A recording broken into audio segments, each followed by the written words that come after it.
Antes del año más o menos 2012, se decía que la desnaturalización de una proteína era un evento irreversible. Es decir, que una proteína que se desnaturaliza ya no puede volver a su estado original. Lamentablemente, eso tiene una implicación clínica porque hay muchas enfermedades que se generan por problemas de la desnaturalización de proteínas endógenas. Ya lo vamos a ver. Pero bueno, unos estudiosos de Japón lograron pues, demostrar que el fenómeno era reversible. Entonces, hoy día se sabe que el proceso de desnaturalización puede ser reversible si las condiciones de laboratorio lo permiten. Obvio, esto se ha descrito en laboratorio, no se ha descrito en humanos o en seres vivos, por lo menos hasta el momento. Ahora, ¿por qué se pierde la estructura tridimensional de una proteína? Ya se los había dicho, ¿verdad? Calor, pH, solventes, detergentes, vibración.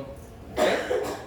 Y entonces ocurre un fenómeno bioquímico fundamental, y es que una proteína en su estado nativo, en su estado natural, es soluble en agua. Pero cuando la proteína se desnaturaliza y pierde su estructura tridimensional, la proteína se vuelve insoluble. Y por eso es que ustedes las pueden ver. Volvamos al ejemplo nuevamente del huevo. Ustedes ponen un huevo en un sartén y el sartén está frío y ustedes la clara la ven transparente. La ven como coloidal, ¿verdad? Tiene como una consistencia o un color como coloidal. Pero si ustedes comienzan a poner un poquito de fuego, un poquito de calor al sartén, aquellas proteínas que eran solubles se vuelven insolubles y se vuelven a ver ya, ahora sí, quiero que ustedes comienzan a ver ya. Lo mismo pasa con un camarón. Ustedes sacan un camarón del río o del mar y es transparente. Ustedes pueden ver hasta los órganos de los camarones. Pero agarran un camarón y lo ponen a sofreír. ¿Qué pasa con el camarón? Se pone blanco o rojo. Y eso ocurre por la desnaturalización de las proteínas que tiene el camaroncito. Ahora, lo que les decía antes de la clara del huevo. Ustedes agarran un poco de clara del huevo, la comienzan a revolver. Producto de la vibración, se rompen los enlaces peptídicos, se rompen las fuerzas de Van der Waals, las fuentes de hidrógeno que mantienen la estructura de las proteínas.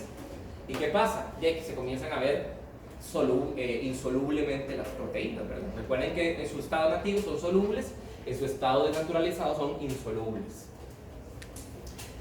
¿verdad? Y lo mismo ocurre, por ejemplo, cuando ustedes agregan sal a un componente proteico. Ustedes agarran un poco de leche, si quieren pueden hacer la prueba en casa, compran leche entera y le comienzan a agregar sal, cloruro de sodio, comienzan a revolver y van a notar que se van a separar las fases. Van a una fase semisólida, una fase líquida. Y la fase semisólida son las proteínas de la leche, la caseína y la albúmina. En cambio, la parte soluble es el agua, lo que llamamos el suero de la leche. O por ejemplo pasa con el queso. No sé si alguno viene de familia productora de queso o de leche. La gente agarra la leche entera, le echa una pastilla, ¿verdad? Esa pastilla lo que tiene son bacterias y también sales. Y la leche se comienza a, las proteínas de la leche, que son las que van a formar el queso, se van a comenzar a separar del suero. Entonces después uno agarra eso, ¿cómo se llama eso? Lo seca, ¿verdad? Le saca el suero. En el suero están los anticuerpos, pero en lo sólido quedó la caseína y la lactoalbúmina, que es lo que forma el queso, lo que es lo que comen, ¿no? Después. Y se pone a un molde, que puede ser un cuadradito, puede ser un redondito, lo que sea, y eso ya es lo que sale como queso. Entonces esto ya la gente lo sabe. Bueno, ustedes en la lectura que hicieron también leyeron sobre esto, ¿verdad? Sobre la cocción de los alimentos. Hay muchas proteínas, ¿verdad?, que pierden capacidad absortiva cuando se cocinan y hay unas que lo aumentan, ¿verdad? Eso depende del tipo de proteína y el tipo de origen de la proteína. Por ejemplo, la carne de pollo, la carne de cerdo, la carne de la... La carne, cuando ustedes la exponen a cocción, favorecen el proceso de ruptura de los enlaces peptídicos. Por lo tanto, es mucho más digerible la carne cocinada que la carne cruda. Nosotros no comemos carne cruda, pero hay gente que come carne cruda. Entonces, la carne cruda requiere un proceso de digestión mayor a la carne que ha sido cocida, ¿no? Obviamente, la exposición a agua caliente o a calor directo, por ejemplo, en el caso de las brasas, hace que los enlaces peptídicos que mantenían estables esas proteínas se hayan roto, tal vez no todos, pero en parte, y eso acelera el tránsito digestivo. Lo mismo de hacer la carne en pedacitos más pequeños. No es lo mismo comerse un chorizo o un poco de carne molida, que tiene la carne en pequeños fragmentos, pequeños trocitos, a comerse trozos gigantes de un bife de chorizo, ¿verdad? O sea, de un corte de carne, ¿verdad? Imagínense lo que es el ácido clorhídrico intentando entrar al centro de ese tubo, ¿verdad? Y hay gente que yo he visto que se come medio bife en el mismo momento. Son trozos enteros de carne que van ahí para abajo. Y ahí, obviamente eso tarda mucho más la digestión en poderlo digerir, ¿verdad? Incluso, posiblemente no lo digiere completamente. Hay un centro ahí de esa proteína a la cual no le llega penada, ¿verdad? Porque eso va de afuera para adentro, es decir, las enzimas y el ácido, etcétera, comienzan a digerir de la región exterior hacia el centro. Llegará posiblemente un centro proteico al que ni siquiera le llegan las enzimas y se evacúa en forma de heces sin ni siquiera haberlo digerido. ¿Okay? Por eso es justamente que la masticación es importante, por eso a uno en la escuela le decían que había que masticar, ¿verdad? Que había que, ¿verdad?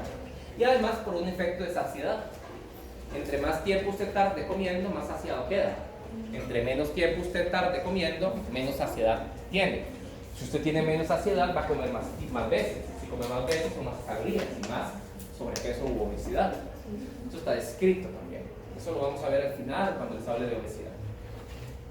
Bien, entonces respondiendo a su pregunta, caballero, no, hoy día el fenómeno de la desnaturalización es un fenómeno reversible, pero como asterisco, en que es reversible a nivel de laboratorio, en estudios in vitro. Nosotros no, digamos, en humanos, por lo menos, no se han descrito esos fenómenos naturalmente hablando. ¿Okay? Y obviamente, si una proteína se desnaturaliza y pierde función, cuando se renaturaliza, gana función de nuevo, es decir, recobra la función biológica, ¿verdad? Regains activity, recobra, ¿no?, la actividad que tenía. ¿La qué? ¿La cadena 1 de qué? La primera, ok, vamos a ver. La estructura, cuando nosotros nos referimos, muy bien su pregunta, ya entendí. La estructura primaria no, cuando uno pierde la estructura primaria, ya no podemos volver a hacerla. Tendríamos que pasar por el proceso de la síntesis proteica. Porque sí, eso me olvidó decirlo, discúlpenme. Cuando yo hablo de desnaturalización de una proteína, me refiero a la pérdida de la estructura cuaternaria, si la proteína tiene subunidades, de la terciaria o de la secundaria. Y ojo ahí, no la primaria. Es decir, una vez que una proteína pierde la estructura primaria, ya no hay forma, ahí sí, no hay forma de renaturalizarla.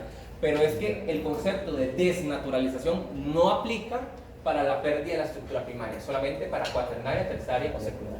¿Cómo se llama para la primera entonces? Proteólisis. Proteólisis sería el correcto. Proteólisis, ¿verdad?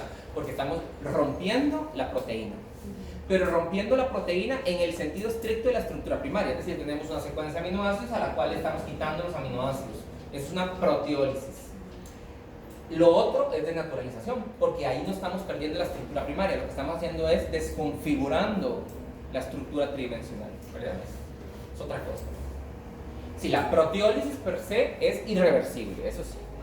La desnaturalización es reversible, in vitro, ¿verdad? In vitro, no en organismos vivos como tales. Bien, ahora aquí les presento un pequeño resumen de algunas enfermedades asociadas a mal plegamiento de las proteínas. Y vean que hay enfermedades muy importantes, como el cáncer, como algunos fenómenos metabólicos, como la enfermedad de Alzheimer, la diabetes mellitus tipo 2, la enfermedad de Parkinson y algunas enfermedades muy raras pero muy interesantes, como la enfermedad de las vacas locas o las enfermedades por priones. Es decir, existe toda una gran cantidad de enfermedades donde el problema radica en las proteínas.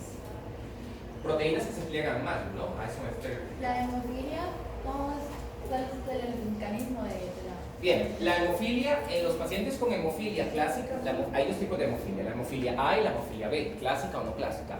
La A es por una deficiencia o una mutación en el gen que codifica para el factor 8 de la coagulación. La B es por un defecto en el factor 9. Y básicamente lo que ocurre es que en los pacientes que tienen hemofilia, lo que hay es una sustitución de aminoácidos. Entonces se sustituye, se cambia la estructura primaria. Y al haber una mutación de la estructura primaria, pues entonces ya la hemoglobina no adopta la forma correctamente y además hay un problema en la coagulación.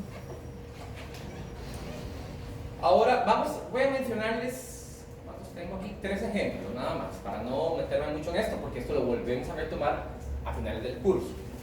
Les voy a hablar de 3 enfermedades que ustedes a lo mejor han escuchado hablar. La primera, la enfermedad de Alzheimer. La segunda, la enfermedad de Parkinson. Y la tercera, la enfermedad de las vacas locas o la encefalopatía espongiforme bovina transmisible. Bueno, vamos con la primera, la enfermedad de Alzheimer. ¿Qué le pasa a los pacientes con Alzheimer? ¿Qué se sabe de vos? ¿Ah? Se les olvidan las cosas, eso se llama problema de memoria. ¿Qué más? ¿Qué más han visto un paciente con Alzheimer? Demencia, ¿verdad? No solamente olvidarse en las cosas, vamos a ver, que a uno se le olviden las cosas es un problema de memoria, pero que uno ya esté demenciado es otro estadio de la enfermedad, ¿verdad? A todos se nos olvidan cosas y no por eso estamos demenciados. Algunos, bueno, casi. Pero digamos, uno en general se le pueden olvidar cosas, pero eso no significa que esté demenciado.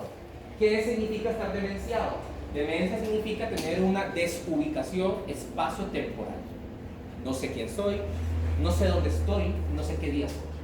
Las 3 esferas, ¿verdad? Espacio, persona y tiempo.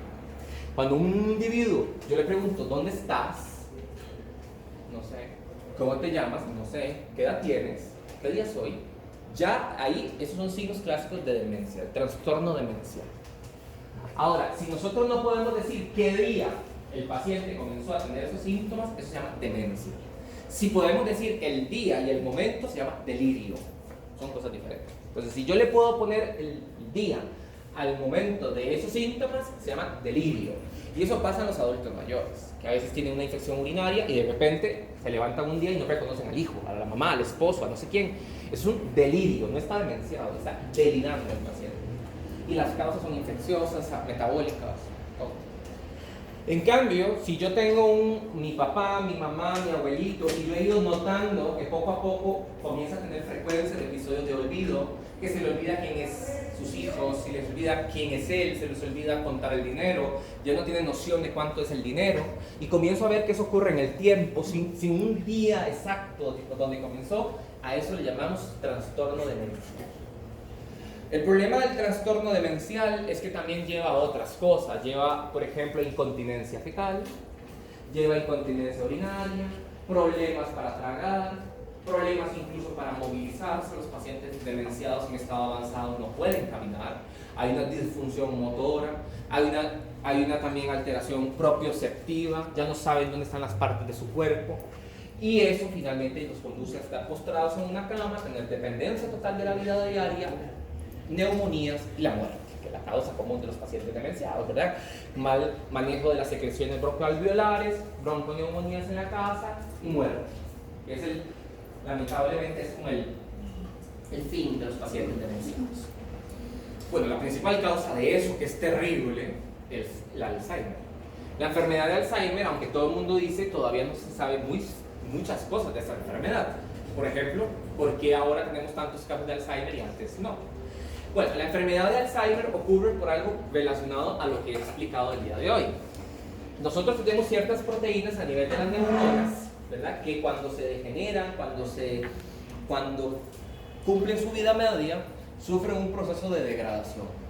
Se sabe que en los pacientes con enfermedad de Alzheimer ocurren 2 fenómenos bioquímicamente relacionados. El primero es que hay más degeneración proteica. Es decir, los pacientes con enfermedad de Alzheimer tienen un proceso de degeneración proteico más acelerado que la población no padecedera, o sea, la que no padece de Alzheimer.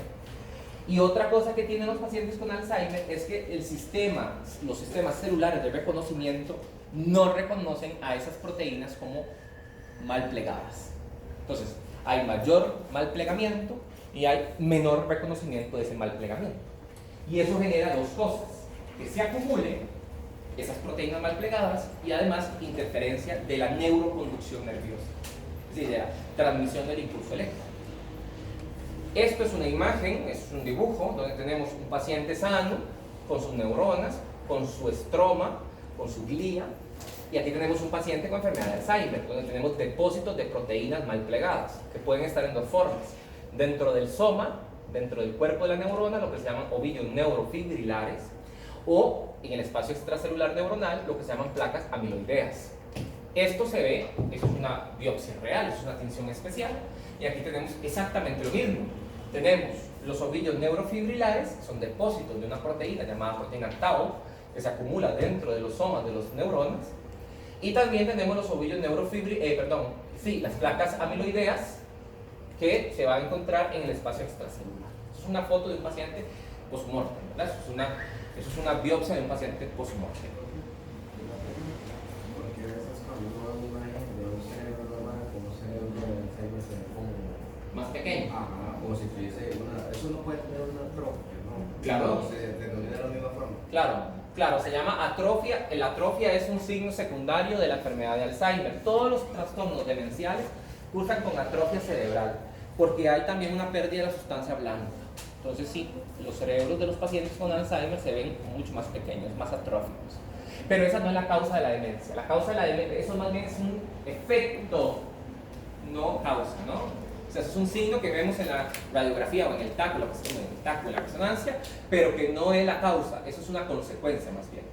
Entonces lo que vamos a ver es, repito, los ovillos neurofibrilares dentro del soma de las neuronas y las placas amiloideas en el espacio extracelular. Y al haber estas proteínas llamadas proteínas tau ahí acumuladas, pues entonces lo que se va a generar es una disfunción neuronal. Y esa disfunción neuronal va a hacer que el paciente comience a tener problemas de memoria y todo lo que ya he mencionado antes. Ahora, sobre el Alzheimer hay muchas preguntas. Por ejemplo, ¿por qué las proteínas se degeneran? ¿Por qué no se reconocen esas proteínas? ¿Okay? Y esas respuestas todavía no están dadas, por lo menos al día de hoy. Ahí se van estudiando, porque obviamente este es un tema muy importante, porque la enfermedad de Alzheimer le roba años de productividad a las personas, ¿verdad? Si una persona antes llegaba a los 85 años no demenciada y ahora se demencia a los 85 años ahí, que desde el punto de vista de productividad se pierde, ¿verdad? El paciente demenciado no puede trabajar. Ahora, lo peor aún es que hay formas de Alzheimer que se llaman Alzheimer juveniles, que atacan a personas jóvenes, desde los 40 años de vida. Entonces, obviamente, pues ahora, dos de los campos de estudio de la medicina son el cáncer y las enfermedades neurodegenerativas, como el Alzheimer, ¿verdad? Hay muchas preguntas que a lo mejor ustedes estén haciendo que no hay respuesta, por lo menos en este momento. Hay teorías o modelos para explicar. Sí, ¿me voy a preguntar algo? ¿Cómo se puede evitar o retrasar? Porque, por ejemplo, mi abuela le decían que lo entiendo mucho y que haciendo crucigramas y poniendo productividad como para que no llegue a un punto como muy avanzado. Sí, eso se ha dicho. Se ha dicho que las personas que hacen mayor actividad física en edades juveniles tienen menos riesgo de progresión de la enfermedad de Alzheimer. Algunos han hablado, por ejemplo, de la relación que tiene cuántos hijos tiene una mujer versus las que no tienen y progresión de Alzheimer.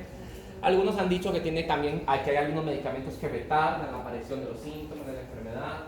Pero yo creo que más que un mecanismo como tal, lo que hacen es un efecto psicogénico, ¿no? Es decir, si un paciente de 55, 60 años comienza a tener síndromes demenciales desde muy tempranas edades, posiblemente se comience a sentir menos útil, depresivo, se nutra menos o mal. Y yo creo que más bien va por la vía como social más que clínicamente. Es decir, yo no puedo explicar bioquímicamente por qué alguien que hace más crucigramas tenga menos o más Alzheimer, no puedo. Yo lo explicaría más desde un punto de vista de su estado anímico. Pero sí, es interesante. Y sí, se ha dicho que la gente que, por ejemplo, ponernos a hacer crucigramas, sopas de letras. De hecho, a mí me da mucha risa siempre que que vuelo, que viajo en avión, los adultos mayores, ¿verdad? Van haciendo sopas de letras. Yo voy viendo Netflix ahí y ellos están haciendo sopas de letras, ¿verdad? Porque es algo muy popularizado, ¿no? Y venden libros así enteros de sopas de letras, ¿verdad? Entonces andan ahí tus abuelitos. Yo no te puedo decir bioquímicamente cómo eso ayude o no ayude, no sé, tampoco es mi campo de trabajo, pero creo que es un efecto más psicogénico. que terapeuta. Bueno, es terapia al final de cuentas, pero de otro tipo, no es tan bioquímica, es explicable. ¿Alguna otra pregunta?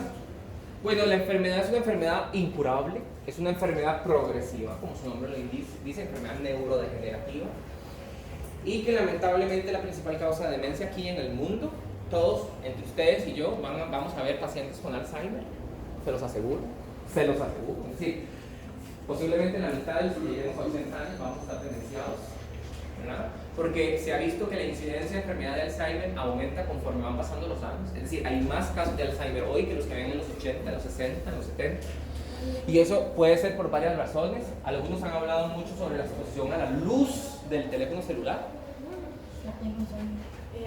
¿sí? Porque, vamos a ver, ¿cuántas veces en la noche ustedes revisan el teléfono celular?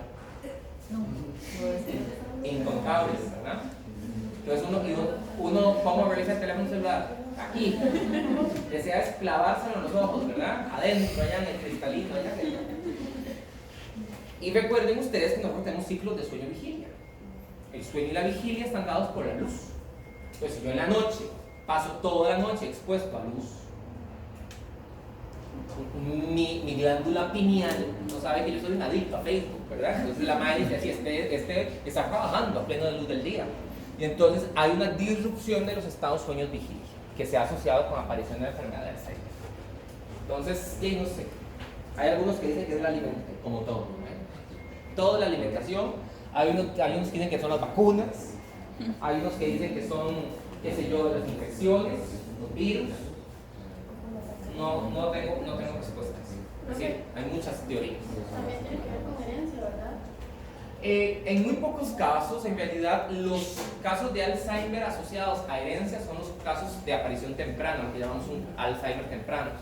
Los Alzheimer clásicos, que son los que aparecen después de los 75 años de vida, esos generalmente no tienen asociación hereditaria. Vamos a ver, una cosa es que sea hereditaria y otra cosa que haya asociación. Es decir, yo puedo vivir en una familia donde todo el mundo le ha dado Alzheimer y tener Alzheimer. Eso no significa que me lo heredaron. Eso significa que estoy dentro de una familia donde hay más casos de. Es decir, no todo lo que yo tengo en común con mi familia fue que me lo heredaron. Para que les quede claro. Es decir, yo puedo tener familiares que han tenido cáncer gástrico y no significa que ese cáncer gástrico que yo, Dios quiera que no, padezca, sea por herencia. Son cosas diferentes. La herencia es que se transmitió directamente, pero el hecho de tener un antecedente familiar no significa que eso fue hereditario, ¿ok? Para que lo tengan eso presente, ¿no? Porque hay gente que dice, es que en mi familia todo el mundo tiene cáncer, yo heredé el cáncer. ¿Quién le ha dicho a usted eso? Nadie se lo ha dicho. Puede usted desarrollar un cáncer esporádico, azaroso, y nada tiene que ver con su tío, ni su abuela, ni su nadie, ¿verdad? ¿Sí? Nosotros, bueno, en química orgánica nos dieron una charla sobre, es que no me acuerdo el nombre, pero una bacteria que está como en las encías, que dice que también se cree que puede producir. Sí, en Bioquímica para la Vida hay un artículo que yo les publiqué hace un tiempo sobre una asociación que hay entre gingivitis y Alzheimer. De nuevo, eso es una asociación, es decir, se estudió a la gente que tenía gingivitis y a los que no tenían gingivitis, y se vio que los que tenían más gingivitis tienen más Alzheimer. Pero eso es igual como si se hubiera observado que los que van al cine hacen más Alzheimer que los que no van al cine. Y después decir, es que los que van al cine tienen Alzheimer. Pero que yo también Son pensé... asociaciones. Las asociaciones no son causa. Nunca. Nunca. Es decir, cuando ustedes hacen un estudio, qué sé yo, vamos a hacer un estudio de lo que comen los estudiantes de medicina de la... ¿cómo se llama aquí? UIA. Y entonces, yo mando a todos ustedes a que me digan qué comen todos los días y después resulta ser que los que comen después de las 6 se quedaron en el curso, más de que los que comieron antes de las 6 no. Y entonces yo digo después, es que comer después de las 6 quedan mis estudiantes. La causa es porque no estudiaron después de las 6, porque comieron todo ese rato. Eso es una asociación. Y yo no puedo decir que sea la causa. Entonces, con eso de la gingivitis, lo que hay es una asociación que la gente que tiene más desarrolla más Alzheimer, pero no significa que sea la causa. Yo pensaría en otras cosas. Higiene bucodental, por ejemplo. Más que la gingivitis, la higiene bucodental. Y la higiene está muy relacionada con el cuidado personal. Si usted no se cuida la boca, tampoco se cuida de fumar. Si usted no se cuida la boca y no se la lava, tampoco se va a cuidar, digamos, de la exposición a alergenos o a tóxicos. ¿Me doy a entender? Entonces, a lo mejor no es la gingivitis, a lo mejor son los hábitos de vida de las personas con gingivitis. Y eso no se puede estudiar, cuesta mucho. Entonces, pero sí, eso es cierto. En Bioquímica para la Vida está el paper, está la noticia para que la lean. Profe, pero yo también, bueno, no sé, yo siempre he pensado eso, digamos, cuando me dieron la charla yo lo dije, pero me dijeron que no, que digamos, al momento que las personas tienen Alzheimer se les olvida, no puede ser que más bien obtuvieron esa materia porque ni se les olvida lavarse los dientes. Muy bien, eso, y si le dijeron que no, es porque la persona que estaba hablando posiblemente tiene poco dominio de la epidemiología y del estudio de la estadística. Claramente que sí. Es decir, si yo le reviso la boca a los pacientes Alzheimer y le reviso la boca a los pacientes no Alzheimer, pues obviamente los Alzheimer se les olvida lavarse la boca. Claramente, o sea, claro, es un error, es un sesgo. De hecho, es el sesgo principal que uno podría hacer. Estaba bien, lo que usted dijo estaba perfecto. Pero la persona que estaba exponiendo tuvo que haberle dicho, no, claramente que sí. Claramente que es un sesgo. Sesgo significa un posible error del estudio. Lo mismo pasa, por ejemplo, cuando uno le pregunta a la gente qué ha comido. Yo vengo aquí y les pregunto a ustedes qué ha comido, ni tú no van a entrar a y decir, profe, yo solo como cochinadas. Nadie va a decir eso. Pero, profe, ¿come vegetales? Sí, sí, como vegetales, aunque me como una papa al año, digamos. Es un sesgo también. O que yo le diga, estoy haciendo un estudio para demostrar la efectividad de los huevos. Los huevos tienen un nutriente muy bueno. Entonces yo llego y le digo, estoy haciendo un estudio porque queremos demostrar que el huevo es muy bueno. ¿Usted come huevos? Y si yo es que sí, aunque en la vida pone los huevos, para ayudarme a mí en el estudio. Porque entre más gente diga que sí, yo bonito. Eso es un sesgo del entrevistador. También está un sesgo del encuestado. Que yo le diga, ¿usted come carne de pollo? Y ella en la vida come carne de pollo. Pero para no sentirse fuera de... Dice, sí, claro, a mí me encanta el pollo. Eso es un sesgo del encuestado. Entonces, los estudios donde uno pregunta cosas tienen mucho sesgo. ¿Verdad? Por ejemplo, otra cosa. Eso es muy importante para que vayan abriendo la mente. Y ahorita vamos a criticar ese estudio que ustedes leyeron, esa publicación. Por ejemplo, que yo diga, se hizo un estudio entre pacientes hospitalizados y pacientes que están fuera del hospital sobre el consumo de vegetales. Y se demostró que los pacientes que comen vegetales tienen más hospitalizaciones. Y son más enfermos. ¿Qué error hay ahí? ¿Qué error puede haber en el estudio? Es decir, repito. Preguntaron a los que están en el hospital. Ajá, ¿y qué? Y por lo tanto no están enfermos. No le están preguntando a las personas que están fuera de él. No, también le pregunté. Repito, yo hice un estudio con gente que está fuera del hospital y gente que está dentro del hospital. Y estudié el consumo de vegetales. Y resulta ser que los que comen más vegetales tienen más hospitalizaciones. Porque las vegetales. ¿Ah? Por la comida de hospitales. Sí, Por la comida de los hospitales, claro. Entonces a lo mejor el estudio va a decir, comer vegetales hace que usted se enferme más. Pero no, es porque los que se enferman más están en el hospital y en el hospital se les da una comida especial. Entonces cuando yo comparo comida vegetales, no comida vegetales, obviamente los que comen más vegetales son los que están en el hospital. Pero no es porque coman más vegetales, es porque están en el hospital y ahí se les dan más vegetales. Eso es un estudio típico de los que se hacen, los errores. Entonces la gente puede comer vegetales afecta a la salud. ¿No? Voy con otro ejemplo. Que yo diga, se estudió cantidad de bomberos que atienden las emergencias. Y resulta ser que se vio que entre más cantidad de bomberos asisten a una emergencia, más daños hay. Y entonces el título del diario diría, bomberos aumentan las pérdidas en incendios. ¿Cuál es el error de ese estudio? Es que entre más grande sea el Incendio, más bomberos van a ir. Exactamente. Entre más, si se incendia un hospital, tiene que llegar un montón de gente, bomberos, paramédicos, gente de ahí a patear. En cambio, si se quema una bodega de la casa, pues eso lo paga uno con un extintor. Entonces, cualquiera podría decir, los bomberos aumentan las pérdidas en los... No, y eso pasa. Es decir, eso pasa con los estudios que dicen, tal cosa aumenta el riesgo de cáncer. Y fue porque de ahí le fueron a preguntar a los de cáncer que se comían y todos dijeron que sí, y entonces hicieron una asociación entre aquello y el evento. Todo tema eso. Bueno, seguimos con Parkinson. El Parkinson es una enfermedad motora también puede generar trastorno demencial en estados avanzados. Recuerden el Papa Juan Pablo II, ¿verdad? Portador de Parkinson. ¿Se acuerdan el Papa? Bueno, ustedes no ni habían nacido. Pero el Papa Juan Pablo II fue un Papa muy famoso. El Maya andaba en esquí, ¿verdad? Tomaba fotos, la gente era muy tuanis, llegaba a los países y se hincaba, besaba los suelos de los países, todo el mundo lo amaba, un señor viajero, bla, bla, bla, bla. Pero resulta ser que al tiempo se comenzó a ver el Papa que temblaba, ¿verdad? Estaba en los discursos y le temblaban las manos. Ya comenzaron a ver que caminaba más lentamente, ¿verdad? Después tuvo que usar bordón y se enojaba siempre en videos. Se enojan, tira el bordón porque no podía caminar. Los pacientes con Parkinson les cuesta iniciar, arrancar el movimiento. Ya luego el Papa no podía estar de pie, le tuvieron que hacer como una especie de andadera.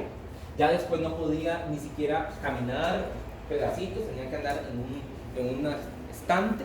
Y ya al final ni salía a la luz pública, no podía hablar. Padecía de enfermedad de Parkinson. La enfermedad de Parkinson es una enfermedad que afecta la región de los ganglios basales, específicamente la sustancia nigra. En la sustancia nigra es una sustancia muy importante porque las neuronas producen dopamina, que tiene que ver mucho con la regulación de la vía piramidal, la vía del movimiento. Entonces, también en la enfermedad de Parkinson hay una proteína que se acumula, que es una proteína que no es degradada, es una proteína mal plegada, que no está siendo degradada, que se llama alfa-sinucleína, y forma esos depósitos, ¿verdad? Que son lo que se llaman depósitos de alfa-sinucleína o placas, que interfieren obviamente con la actividad de las neuronas. Porque resulta ser que las neuronas, al entrar en conflicto con ese montón de placas depositadas, entran en apoptosis, y por eso es que se produce menos sustancia dopamina, porque las células de la sustancia negra mueren. Y una pregunta, yo he escuchado que hay una demencia, no me acuerdo el nombre, solo sé que dice con él, que va como relacionada siempre con Parkinson. ¿Demencia de cuerpos de Lewy? Lewis. Sí, la demencia de cuerpos de Lewy, porque estas plaquitas, esto que ven, se llaman cuerpos de Lewy. Porque fue un patólogo de apellido Lewy que no. Entonces, Por eso se asocia con sí, pero es más bien como la presentación histopatológica de la enfermedad. La enfermedad de Parkinson es una enfermedad común en nuestro país, lamentablemente es una enfermedad progresiva, tratable, sí, a los pacientes se les da el levodopa, que es una molécula análoga al neurotransmisor deficiente en estos pacientes. Y bueno, pues digamos que no tiene tan mal pronóstico como la primera, como el Alzheimer, pero lamentablemente los efectos adversos de los tratamientos antiparkinsonianos son muy grandes, entonces llega un momento que los pacientes no responden, lo que llamamos pacientes no respondedores. Bueno, y el último ejemplo de enfermedades asociadas a defectos de la actividad proteica son las enfermedades por priones. Ustedes tal vez como por enfermedades por priones no las recuerdan, no las conocen ni nunca las hayan escuchado hablar, pero si yo les digo la enfermedad de las vacas locas, pues se acuerdan tal vez de un momento en Europa donde había una